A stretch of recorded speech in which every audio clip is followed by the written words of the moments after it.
On this episode of On Tap, Broken Clock is brewing up a beer revolution. And Torg Brewing in Spring Lake Park has good beer, good friends, and good cheer. Plus, we visit Smokey's Pub and Grill, a craft smokehouse with a great beer menu.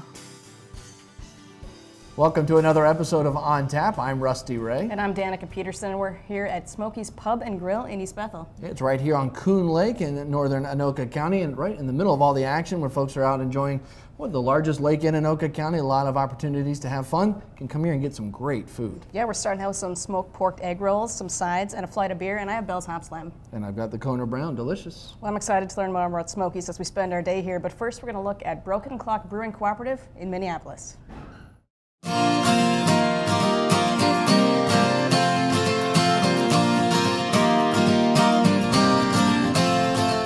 Me and another guy named Jeremy thought that we should start a business. We didn't know what, we just thought we wanted to start a business that worked for people versus people working for a company. And at the time, Jeremy Matheson was working downtown doing business,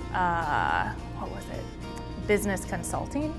And he just saw so many people who were just so drained by their jobs, who were living for the weekend, who were kind of slaves of the 9 to 5, and a lot of people who were disengaged with their work or not fulfilled by their work because their voices weren't being heard. We found ourselves coming up with probably 7 or 8 different ideas for businesses, and we vetted them all, nothing worked. But the one common thing we always found was that we were meeting each other at breweries.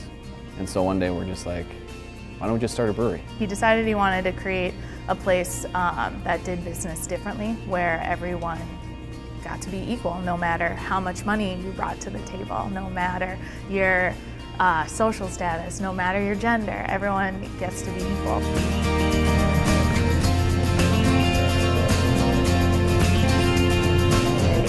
We're sitting in breweries just writing out ideas on napkins about if we created a business, like what would it be like, and co-op was a very natural fit.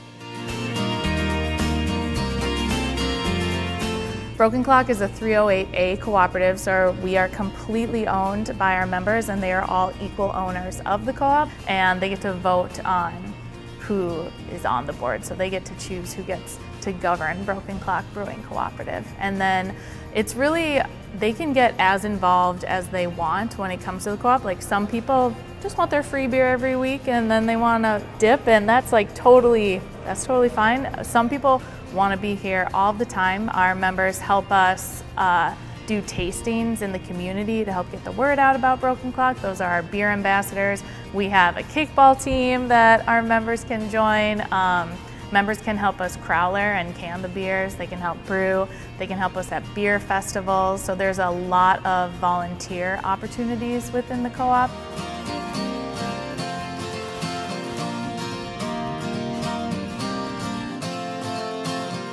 How did you meet Will? Oddly enough, it was at a happy hour, and this is kind of how I knew it was meant to be, that we should probably open a brewery. The day after that we decided that we were going to do a co-op brewery was the day that I met Will, and it was through a friend of a friend at a happy hour. We were just getting drinks at a bar, and I met him, and he had mentioned that one of his dreams was to always open a brewery.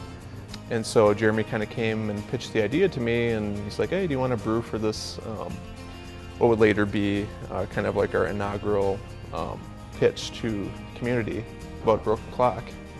It turned out being awesome. We ended up getting, we threw like this really small party of 30 people, and we ended up getting 17 people to sign up to take this crazy adventure with us, and a lot of it was because they're like, oh, you guys make really good beer. What did you make for the first brews? We started out with our community Kolsch, our Lavender Uprising, which is our lavender IPA. And we had our stand-up stout.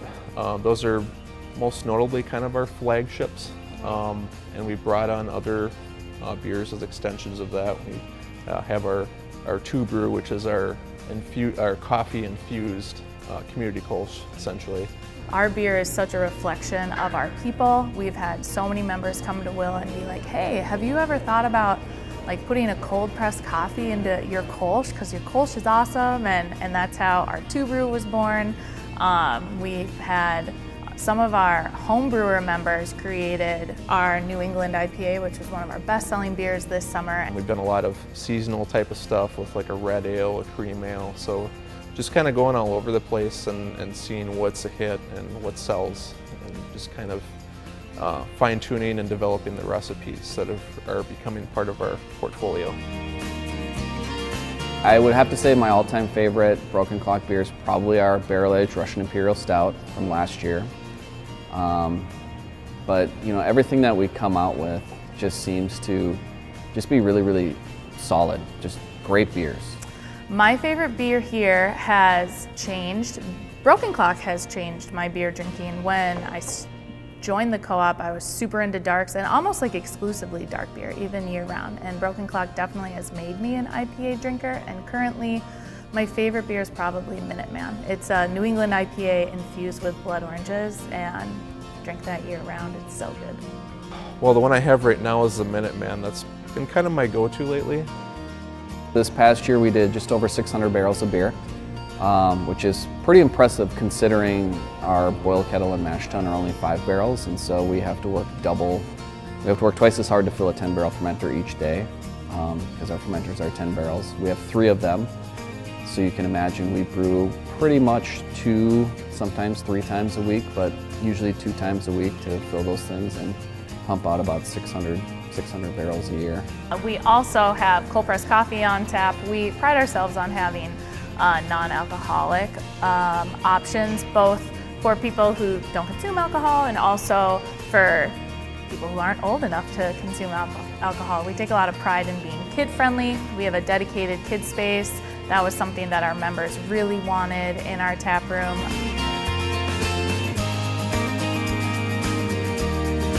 We have a very strong desire to give back here at Broken Clock, and to really, our hashtag and our motto is a beer revolution. We're really trying to change the world through beer and through the community that brings beer together and that makes our beer. We really love bringing, especially businesses in Northeast, and like supporting our neighbors and having them come in. We love, last year we did a huge party for Art-A-Whirl, so we're definitely a community that loves to have live music, that loves to have a lot of artists. We have a big heart for dogs. We are incredibly dog friendly. We have multiple dog dishes can be found throughout the brewery, and anytime you come here there's usually a lot of dogs.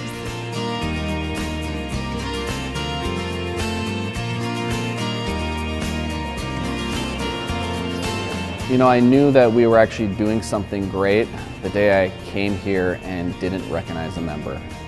You know, for the first year and a half, I got to intimately know every single member that we ever signed up because I would see them all the time. And then one day I came in and there was brand new members that were here and I didn't recognize them, and I was like, this is pretty awesome. Like, we're finally creating something bigger than who we are. And it's been a roller coaster. I mean, they love us, they love what we're doing. They're also owners, so they're very critical, and it's kind of the fun part. And really what's great about it is it allows us to really always push ourselves to be better than what we currently are. And it's been really a fun ride. I mean, we started with just a few of us, and now we've grown to over 700 members. And if you want to become a member of Broken Clock, they're always taking more, and it comes with beer privileges every month. Looks like a good time out there. And right now, we're getting some more food here. We've got more beers. I have a mango IPA from Belching Beaver, and I have a hog melt. Now, this looks like more than just a grilled cheese sandwich. Yeah, there's some shredded pork on there as well, pulled pork and some bacon. Of course. Yeah. Of course, on a grilled cheese sandwich. As you do. As you would. And in that spirit, this is the ultimate burger.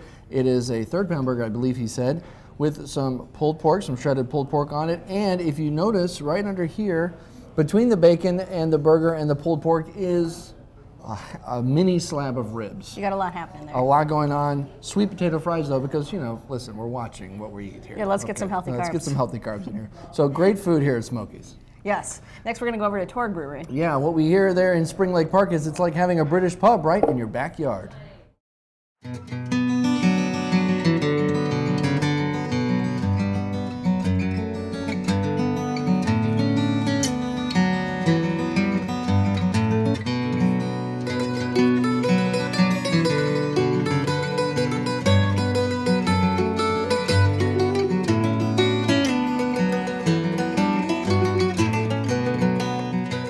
Well, we're here at Torg Brewery in Spring Lake Park, and this is really the fruition of a dream my husband and I have had for many, many years. He was active duty and a reservist in the Army, and we had always planned when he retired to do something together, and maybe that was open a restaurant or a pub, and we picked up home brewing as a hobby and just fell in love with it. And when he came about retirement, we said, well, why don't we start a brewery? It was probably about 3 years from when we decided, yes, this is something we are definitely going to do, until we opened our doors. And we live in Andover, so we definitely wanted to have the brewery up in the northwest suburbs. So we started kind of looking around for spaces, and this kind of stumbled on this space actually. And we took the opportunity to get to know the city. They invited us to a working meeting, and they're very open to adjust the agenda and to discuss the possibility of a new business coming in. And I just didn't understand how welcoming and hungry they were for good businesses. So we're having a great time here with Spring Lake Park. It's just been a great fit between us and the city, and all of the space behind our building is all community, it's all housing, and people have just come in and said, oh, I live a block from, I can walk here. And so it's really been great to be just welcomed in by the community, and that's kind of what we wanted. We wanted to really have a local pub feeling. When the Army was moving us around and we had opportunities to visit some of the other countries and locations, our palates opened up to different beer styles, different flavors that we just couldn't get at home. And that just made us curious and more, well, actually hungry to go after those type of styles. I really like the English style, so a lot of our beers up there are English beers. I have an ESB on tap. I like brewing stouts and browns. So that would those will probably be the majority of beers on tap, are the European British Isle beers. I've heard too many stories about someone who says, I wanted to try craft beer, my friend says you have to try it, and they bring you over and say, hey, you have to try this triple IPA. That's just too much too soon, and it makes people think that's what craft beer has to taste like. Heavens no. IPAs have a great big range, let alone all the other beer styles. You can pick any nuance in that and explore for years and years and probably not run out of variations that you can do. So if we can allow folks to see that there's light on the other end, that you actually can taste something new that doesn't have to be scraped off your tongue when you're done, or it doesn't have to be 2 sips and I can't drive anymore. Come tell the story. Talk about what you've done today by sipping something that's been sipped by many others for centuries now, while they're enjoying camaraderie, and it's a means by which we get to know each other. It's not an end state. And that's what we want folks to come in and feel the warmth, feel the wood, feel like you're sitting in somebody's living room or someplace that's been there a long time, and feel comfortable to make it theirs. We really want people to be involved in conversations, and that's really been a lot of fun. We've seen people strike up conversations across the bar, run into a friend in the neighborhood, and then we have lots of games, so we love to see people, even with their kids, sitting at a table in here playing a game for the afternoon. We have dart boards out back, so we'd really like to encourage maybe some dart leagues to start up and come in. That would be a lot of fun. Under our brand name, that which is brewed is always beautiful. Give folks the opportunity to come in and explore. We have fantastic staff who will take the time to talk to you about the different styles of brewing, let you explore what you have or have not experienced before. Even if you're not a beer drinker and you say, well, I only like wine, with a few words of encouragement and a little bit of finding out what you prefer out of your other beverage, our staff can match you with something on a little taster to see if we can start you down that journey. We take pride in being able to have folks who say, I'm not a beer drinker, and saying, oh, that's surprising. I didn't expect it to be that good. And that just makes me warm all over. It really does. It's really great when I have someone come in and say, oh, well, I don't like dark beers. And then to try like our School Neckin and go, oh, this wasn't what I expected. This is really nice. Because there's so many styles of beer, and for me, it's really neat to be able to open the door to someone to widen their palate, to find something new for them that they didn't think that they would like. So as I try to create a beer, I really want to create an approachable beer in that style so that I can be a doorway for someone to expand their horizons. That is the reason why we got into this. Not to set a can on its way to go to some liquor store to coldly serve somebody. We want to talk to people about what we do, what have you done, and make it a home spot for them. That's what we're here for. Historically, women were the founders of brewing. I mean, it was a domestic craft for many, many years. So it's not new to have a woman brewer, and many of the recipes that go back centuries were probably developed by women. So I don't feel it's something new and different I'm doing, but it is a neat position to be in, to show that, you know, this is something that anyone can do. If you have a dream, move forward, follow it, and it'll come true.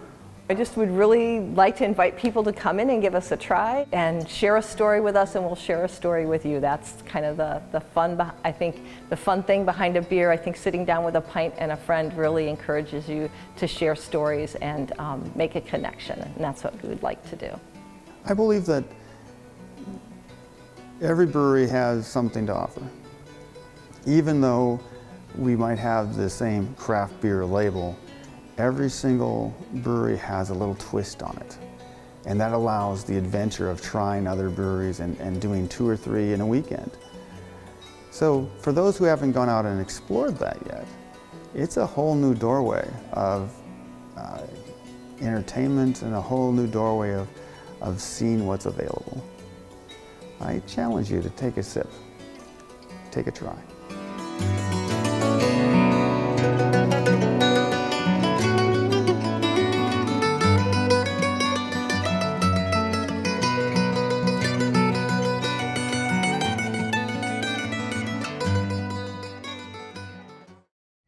A lot of fun at Torg Brewery right there in Spring Lake Park. Sure looks like it, and this is a lot of fun. This is a lot of fun. This is a lot of ribs on this plate, plus some more on this plate. Tell me what's happening here. This is the ultimate platter. We asked them at Smokey's if we haven't been here before, what should we get? They said, you got to go for the ultimate platter. So we got the ribs, we got the pulled pork, we got, I believe he said andouille sausage, and brisket. It's the barbecue tour around the world. Some breads and cheeses too. Just for decoration, right. I think, at this point, really. So Smokey's 6 years open now, and they try to create a family atmosphere centered around some excellent food.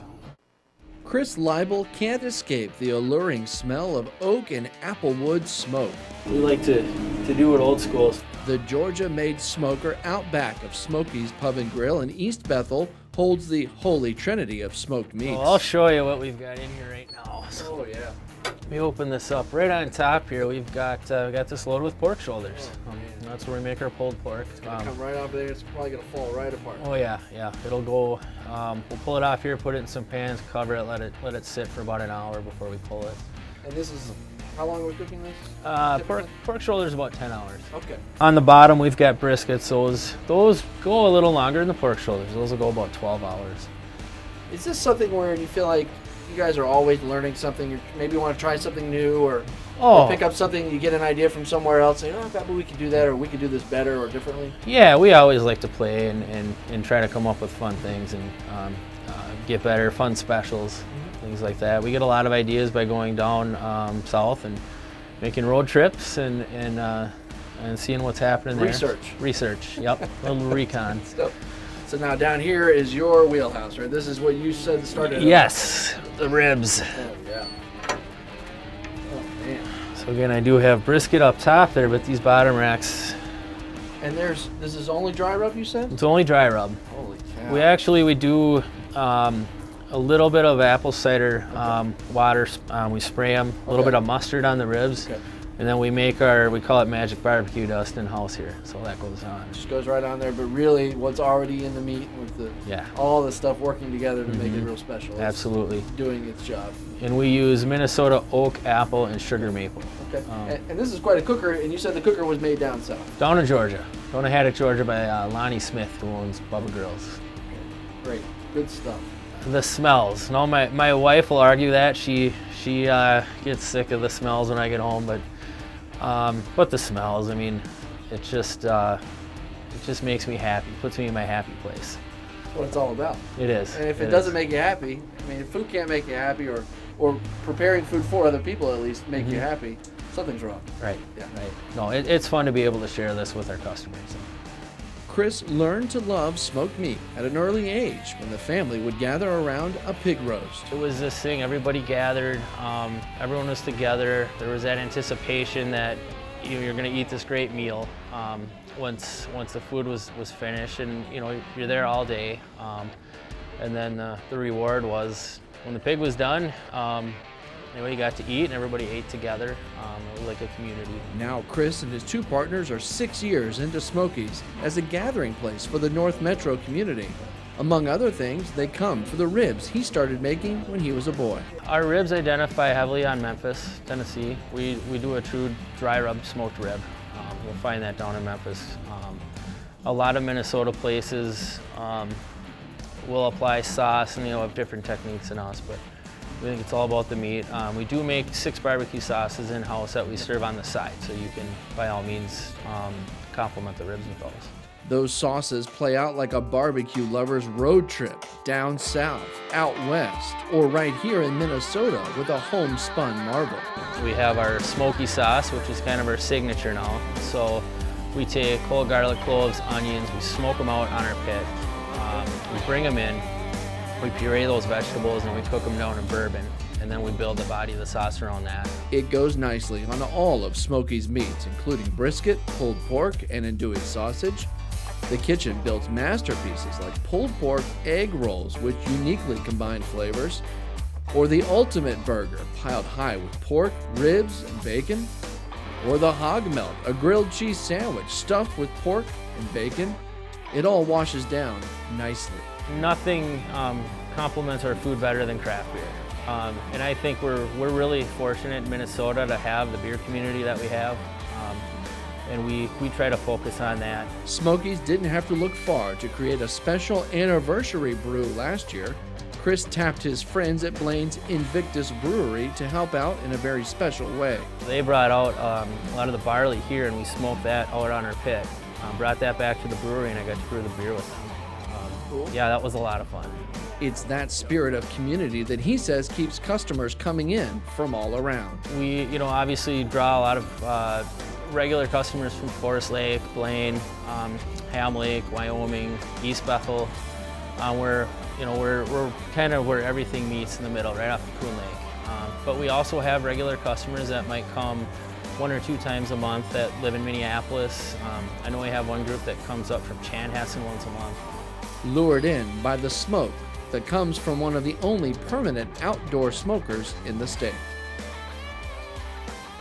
So big thanks to Smokey's, Torg Brewery, and Broken Clock Brewing Cooperative for having us out. We had a lot of fun at all of you, and now I'm ready to... Yeah, they talked about bringing us some silverware, but I was like, come on, no, we're not going to do that. This is barbecue. This is barbecue and it's ribs. We're at Smokey's. This has been On Tap. Thank you for joining us. Always enjoy responsibly.